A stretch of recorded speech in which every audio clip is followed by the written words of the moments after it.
Assalamualaikum warahmatullahi wabarakatuh. Alhamdulillahirabbil alamin. Wassalatu wassalamu ala asrofil anbiya'i wal mursalin wa ala alihi washabihi rasulillahi ajmain. Amma ba'du. Yang saya hormati Bapak M. Irwan Syahputra MPD selaku guru Bahasa Indonesia dan teman-teman yang insya Allah selalu berbahagia. Pertama-tama marilah kita panjatkan puja dan puji syukur kita kepada Allah Subhanahu wa taala yang telah melimpahkan taufik dan hidayah, inayah serta nikmat iman dan Islam kesehatan kepada kita semua. Salawat serta salam semoga selalu tercurah kepada baginda Nabi besar kita Nabi Muhammad SAW. Pada kesempatan kali ini perkenankan saya Putri Lestari dari kelas 10 IPA 4 untuk menyampaikan pidato singkat saya yang bertopik pembahasan tentang kesehatan mental remaja. Dari sudut pandang saya masih banyak orang yang acuh tak acuh dan bahkan tidak peduli dengan topik yang sekiranya sedikit berat ini.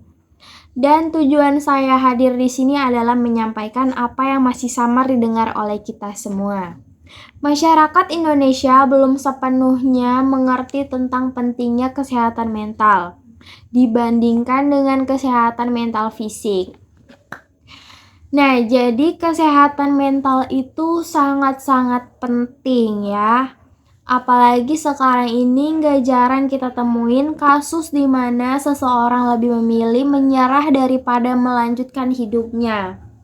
Sebenarnya mereka itu bukan mau mati cepet-cepet, tapi keadaanlah yang memaksa mereka berpikir betapa menakutkannya kehidupan ke depannya. Nah, jadi orang yang depresi itu sangat-sangat butuh teman. Kalau di depan umum dia bisa ketawa, dia bisa seneng-seneng, dia bisa ceria, bisa sebahagia yang kalian lihat.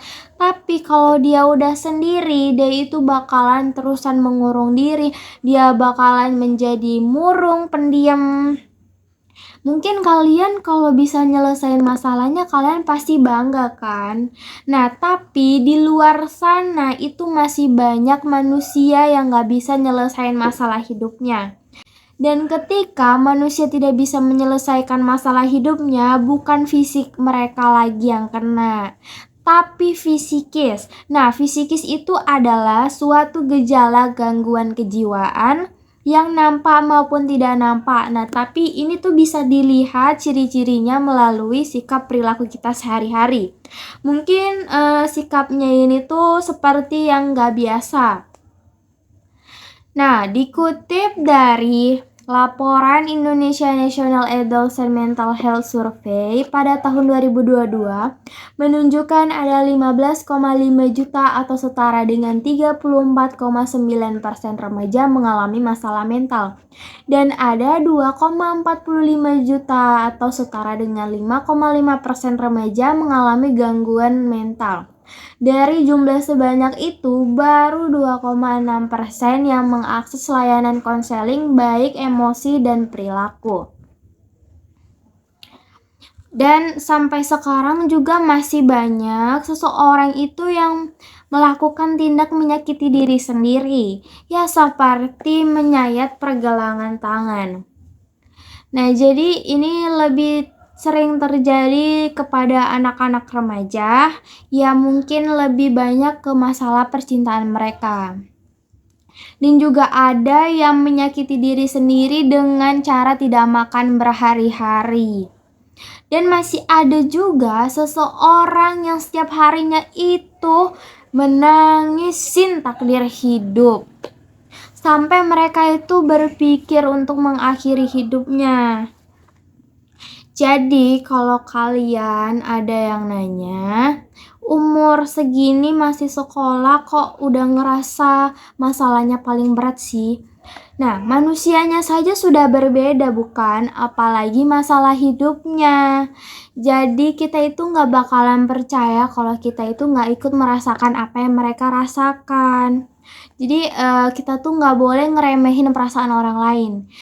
Dan jangan sampai perkataan kita ini menjadi alasan bagi mereka untuk mengakhiri hidupnya. Nah, jadi, maka dari itu buat kamu yang lagi ngerasa banyak masalah, bener-bener kalian tuh ngerasain mental kalian tuh ngedown banget. Nah, jadi kalian itu harus menceritakan apa yang kalian rasakan. Kalau kalian gak menceritakan apa yang kalian rasakan, kalian itu semakin lama bakalan ngalamin yang namanya gangguan fisikis.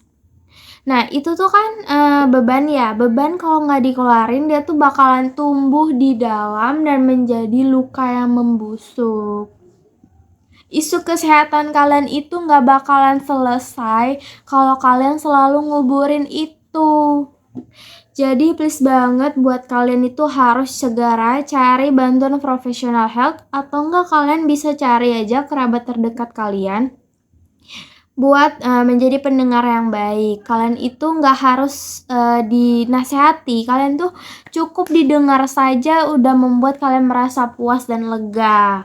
Karena udah memendam ya kan, memendam perasaan yang benar-benar sakit banget, kita tuh nggak bisa ngungkapin karena saking sakitnya. Jadi mungkin untuk sekarang tidak ada lagi alasan untuk kita meremehkan isu kesehatan mental health kita. Karena kalau bukan kalian sendiri yang merawat diri kalian sendiri, mulai dari, secara mental ataupun fisik, siapa lagi coba? Ya kan?